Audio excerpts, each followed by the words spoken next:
Hello दोस्तों, नमस्कार। आप सभी का स्वागत है आपके अपने YouTube channel current affairs magic में। और आज हम बात करने वाले हैं एक जून की, यानी नए मंथ की। तो हम करते हैं, चलो शुरुआत। हमारा पहला क्वेश्चन है कि भारतीय अर्थव्यवस्था यानी जीडीपी पिछले 11 सालों में घटकर कितनी रह गई है।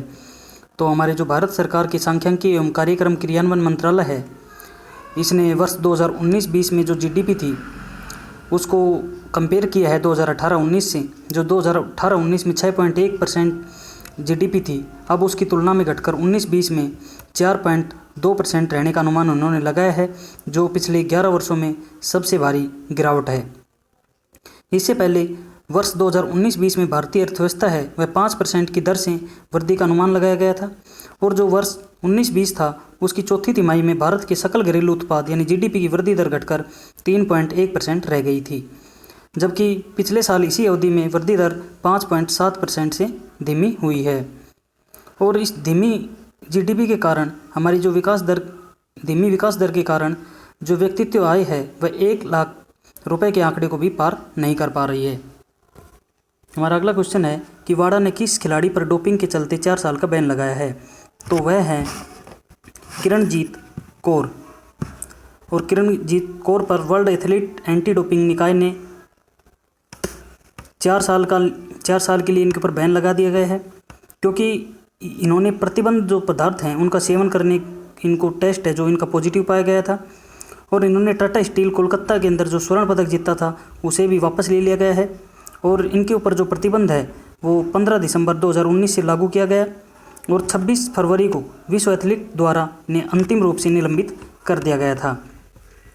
और जो किरणजीत कौर हैं ये लंबी दूरी की धाविका हैं।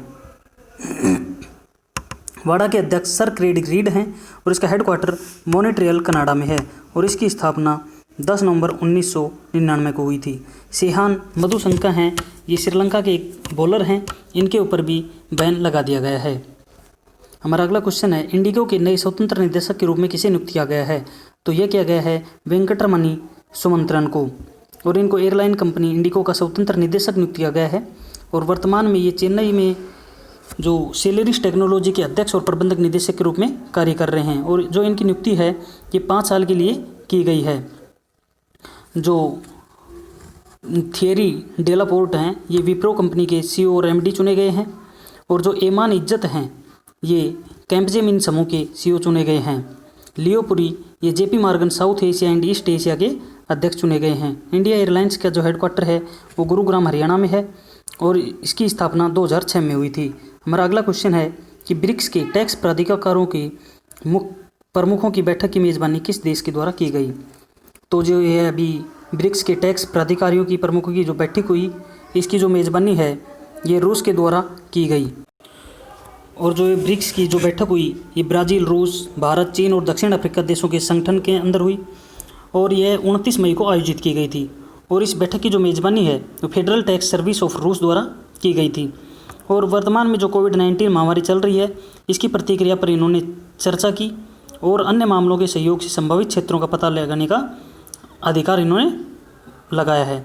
और इस आयोजन बैठक के अंदर जो इस आयोजन बैठक है ये मास्को में किया जाना था, लेकिन कोविड-19 को मद्देनज़र रखते हुए वीडियो कॉन्फ्रेंस के माध्यम से आयोजित किया गया है। और जो वित्त सचिव अजय भूषण पांडे हैं इस बैठक में भारत का प्रतिनिधित्व किया इन्होंने। और वित्त सचिव ने डिजिटलीकरण के कारण पैदा हुई चुनौतियों को निपटने के लिए G20 परियोजना पर चल रहे काम को भारत के समर्थन का आश्वासन देते हुए ये सुनिश्चित करने की आवश्यकता को रेखांकित किया गया है कि ये नए नियम निष्पक्ष और सरल हैं।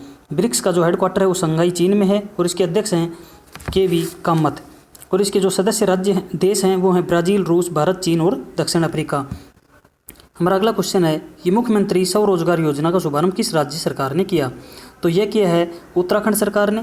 उत्तराखंड सरकार के जो सीएम हैं त्रिवेंद्र सिंह रावत, इन्होंने राज्य में वापस लौटकर आने वाले जो प्रवासी थे उनके लिए मुख्यमंत्री स्वरोजगार योजना का शुभारंभ किया है। और जो ये परियोजना चलाई है इसका उद्देश्य है कि युवाओं को स्वरोजगार के अवसर प्रदान करना, रिवर्स माइग्रेशन को बढ़ावा देना, विशेषकर उत्तराखंड लौटने वाले उद्यमी और कुशल और अकुशल जो कारीगर हैं, हस्तशिल्पकार हैं और बेरोजगार युवा हैं उनको अपना व्यवसाय शुरू करने के लिए प्रोत्साहित करेगा। और इस योजना के तहत जो राष्ट्रीयकृत बैंक हैं, अनुसूचित वाणिज्य बैंक हैं और सहकारी बैंकों के माध्यम से ऋण सुविधा भी इनको प्रदान की जाएगी। उत्तराखंड राज्य का गठन है 9 नवंबर 2000 को हुआ था और इसकी राजधानी है देहरादून। यहाँ के राज्यपाल हैं बेबी रानी मौर्य और सीएम हैं त्रिवेंद्र सिंह रावत। और साथ ही इस योजना के अंदर जो आवेदन कर सकते हैं उस व्यक्ति की आयु है वो कम से कम 18 वर्ष तो होनी ही चाहिए। और इस योजना के अंदर एक परिवार के जो सदस्य हैं वो केवल एक बार ही लाभान्वित हो सकते हैं। हमारा अगला क्वेश्चन है कि मिसाइल पार्क अग्निप्रस्थ की आधारशिला कहाँ रखी गई? तो यह आंध्र प्रदेश के विशाखापट्टनम में हमारी INS यानी कि नेवल बेस INS कलिंग में की गई है। और इसका निर्माण पूरा होने के बाद में INS कलिंग ने उन सभी अधिकारियों, नाविकों और सहायक कर्मचारियों को समर्पित किया जाएगा जिन्होंने वर्ष 1981 में इसकी स्थापना के बाद में INC के साथ इस ऑफ स्पोर्ट बेस में अपनी सेवाएं प्रदान की थी। इसके अलावा वाइस एडमिरल अतुल कुमार जैन द्वारा INS कलिंग में 2 मेगावाट और सौर फोटोवोल्टिक प्लांट भी स्थापित किया गया है और इस पूर्वी सेना कमान का सबसे बड़ा संयंत्र है और इसकी अनुमानित आयु 25 वर्ष तक है।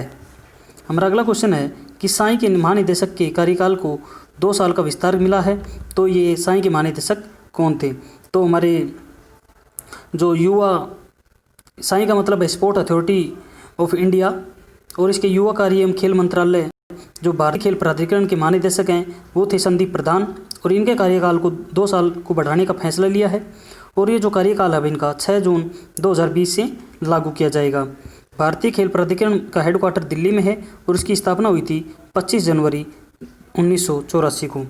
हमारा अगला क्वेश्चन है कि रोजगार सेतु योजना किस राज्य सरकार द्वारा शुरू की गई? तो ये MP सरकार द्वारा जो कुशल श्रमिक हैं उनके लिए शुरू की गई है। मध्य प्रदेश के जो CM हैं शिवराज सिंह चौहान, इन्होंने रोजगार सेतु नामक इस योजना की शुरू करने की घोषणा की है। और कोविड-19 महामारी के कारण जो राज्य में वापस आए हैं जो श्रमिक और रोजगार श्रमिक हैं उनके रोजगार को सुरक्षित करने के लिए यह मदद करेंगे। और इन्होंने इनके ऊपर जो पंजीकरण कराने के लिए एक पोर्टल लॉन्च किया है जिसका नाम है MP रोजगार सेतु पोर्टल। और जो श्रमिक है यह मध्य प्रदेश का स्थायी निवासी होना चाहिए और साथ ही उसके पास ID, आधार कार्ड और उसका आवेदन पत्र होना चाहिए। और जो इसकी तिथि रखी गई है ऑनलाइन आवेदन की वो 3 जून 2020 अंतिम तिथि रखी गई है। हमारा अगला क्वेश्चन है कि IMF ने बांग्लादेश को कितनी आपातकालीन सहायता देने की मंजूरी दी है? तो कोविड-19 के चलते IMF ने बांग्लादेश को $732 मिलियन की सहायता देने की मंजूरी दी है। अगला क्वेश्चन है कि राज्यसभा सांसद MP वीरेंद्र कुमार का निधन हो गया है, ये किस क्षेत्र से सांसद थे? तो ये केरल के राज्यसभा सांसद और ये थे लोकतांत्रिक जनता दल के नेता थे और साथ ही एक लेखक और पत्रकार भी थे। और ये कोझिकोड राज्यसभा सीट से थे। वैसे इन्होंने 1996 में कोझिकोड की लोकसभा सीट से भी इन्होंने चुनाव जीता था।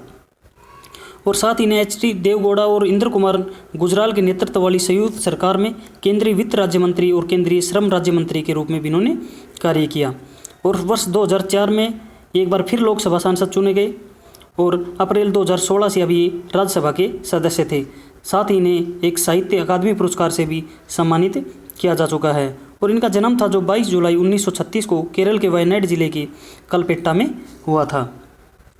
अब और हम निधनों की बात करें तो दिग्गज गीतकार योगेश गौड़ का भी निधन हो गया है और उन्होंने आनंद 1971 को सुपरहिट फिल्म बनाने में अहम भूमिका निभाई थी। और जो सुपरहिट गाने थे कहीं दूर जब दिन ढल जाएं और ज़िंदगी कैसी है पहेली के बोल लिखे। गीतकार के रूप में उन्हें पहला ब्रेक फिल्म सखी रोबिन 1962 में मिला था और जिसमें उन्होंने 6 गीत लिखे थे। इसके अलावा उन्होंने छोटी सी बात 1976 में, बातों बातों में 1979 में, मंजिल 1979 में, रजनीगंधा 1974 में जैसी कई फिल्मों के लिए गीत भी लिखे थे। और हमारे जाने माने एस्ट्रोलॉजर बेजान दारूवाला का निधन हो गया। उनका नाम हॉर्पर कॉलिंग द्वारा प्रकाशित द मिलियनम बुक ऑफ प्रोफेंसी में पिछले 1000 वर्षों के 100 महान ज्योतिषियों के में शामिल किया गया था। और उनकी ज्योतिषीय भविष्यवाणी पर देश के लाखों लोगों ने उत्सुकता के साथ भरोसा किया। और ये एक राजनीतिक, क्रिकेट, फिल्म उद्योग और फिल्मी सितारों की संबंधित भविष्यवाणी करने के लिए मशहूर थे। और उनकी राजनीतिक भविष्यवाणी में मोरारजी देसाई, अटल बिहारी वाजपेयी और नरेंद्र मोदी की जीत शामिल है। और 29 मई को एक अंतर्राष्ट्रीय एवरेस्ट दिवस मनाया गया, जो 29 मई को नेपाल के तेंजिंग नोर्गे और न्यूजीलैंड के एडमंड हिलरी ने माउंट पर पहली बार चढ़ाई की थी और जिसके बाद एवरेस्ट फतेह करने वाले वो पहले इंसान थे। नेपाल ने साल 2008 में महान पर्वतारोही हिलेरी का निधन के बाद में 29 मई अंतर्राष्ट्रीय एवरेस्ट दिवस के रूप में मनाए जाने की घोषणा की थी। और जो सर एडमंड हिलेरी और तेंजिंग नोर्गे शेरपा थे, इनके द्वारा 1953 में माउंट एवरेस्ट पर पहली बार फतेह करने की स्मृति में हर साल 29 मई को एवरेस्ट दिवस मनाया जाता है। और इस दिन काठमांडू और एवरेस्ट क्षेत्र में स्मारक कार्यक्रमों, जुलूसों और विशेष कार्यक्रमों का आयोजन भी किया जाता है। और कल 31 मई को विश्व तंबाकू यानी धूम्रपान निषेध दिवस था।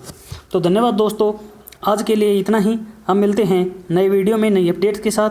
तब तक पढ़ते रहिए और चैनल को सब्सक्राइब करना ना भूलें। धन्यवाद।